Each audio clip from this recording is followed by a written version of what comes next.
Dashwood would personally present himself at Thorpe Ambrose on the following day, and a letter in answer to Midwinter was received from Mr. Brock.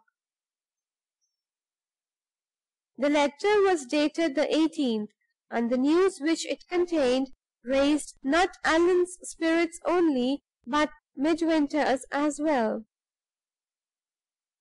On the day on which he wrote, Mr. Brock announced that he was about to journey to London, having been summoned thither on business connected with the interests of a sick relative, to whom he stood in the position of trustee.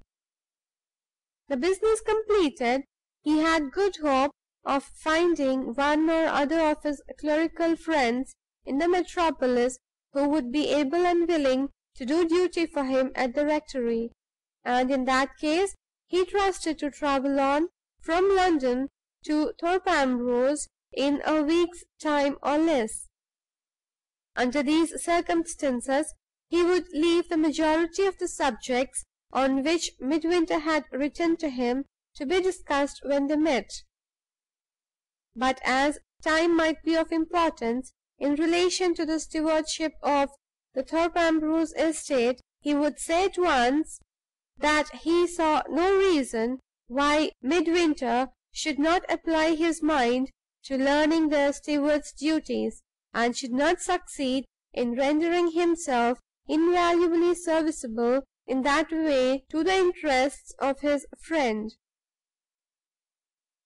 Leaving Midwinter reading and rereading the rector's cheering letter, as if he was bent on getting every sentence in it by heart, Allan went out rather earlier than usual, to make his daily inquiry at the cottage, or, in plainer words, to make a fourth attempt at improving his acquaintance with Miss Milroy.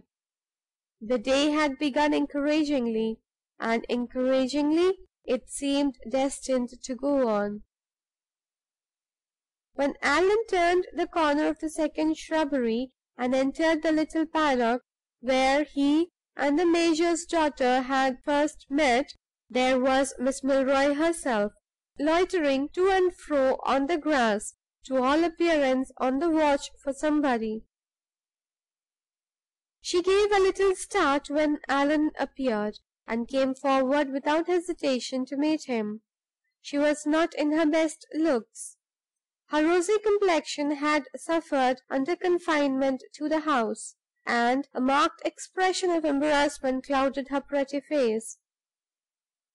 "I hardly know how to confess it, Mr. Armadale," she said, speaking eagerly, before Allan could utter a word, "but I certainly ventured here this morning in the hope of meeting with you.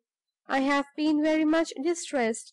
I have only just heard, by accident, of the manner in which mamma received the present of fruit you so kindly sent to her. Will you try to excuse her? She has been miserably ill for years, and she is not always quite herself. After your being so very, very kind to me and to papa, I really could not help stealing out here in the hope of seeing you, and telling you how sorry I was.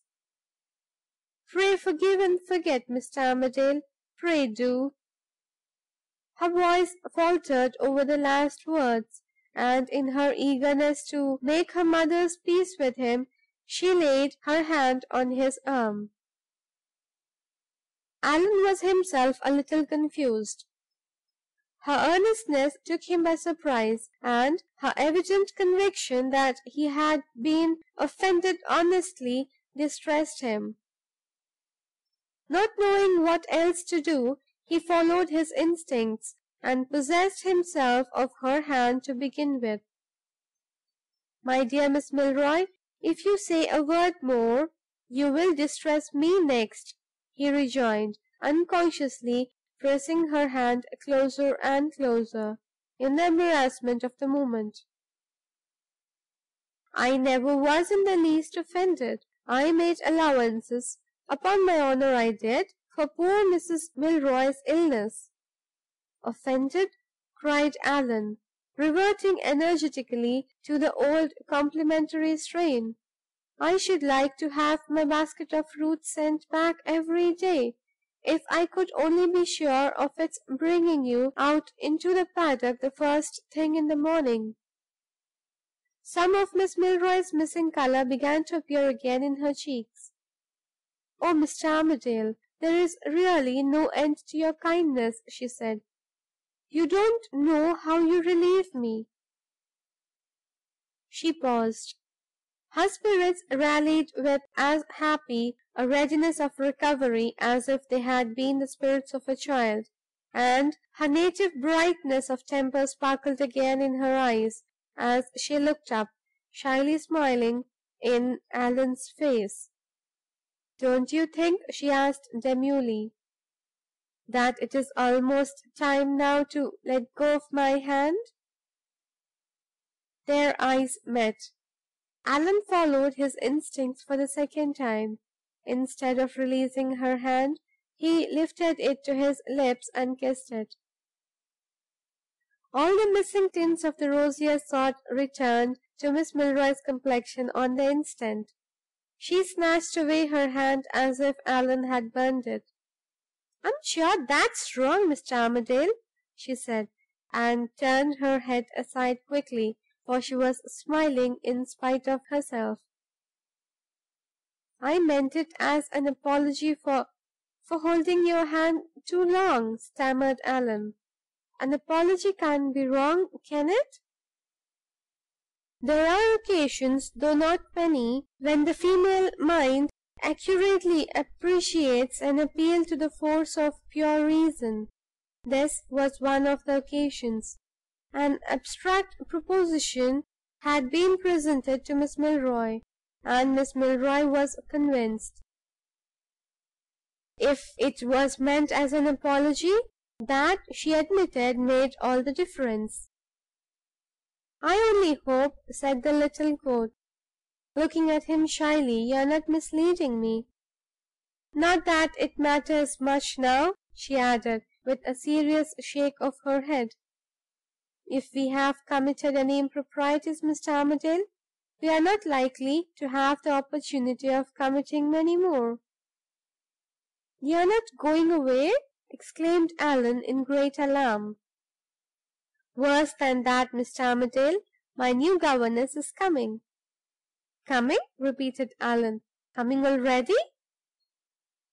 "As good as coming, I ought to have said, only I didn't know you wished me to be so very particular. We got the answers to the advertisements this morning. Papa and I opened them and read them together half an hour ago, and we both picked out the same letter from all the rest. I picked it out because it was so prettily expressed, and Papa picked it out because the terms were so reasonable. He is going to send the letter up to Grandmamma in London by today's post, and if she finds everything satisfactory on inquiry, the governess is to be engaged.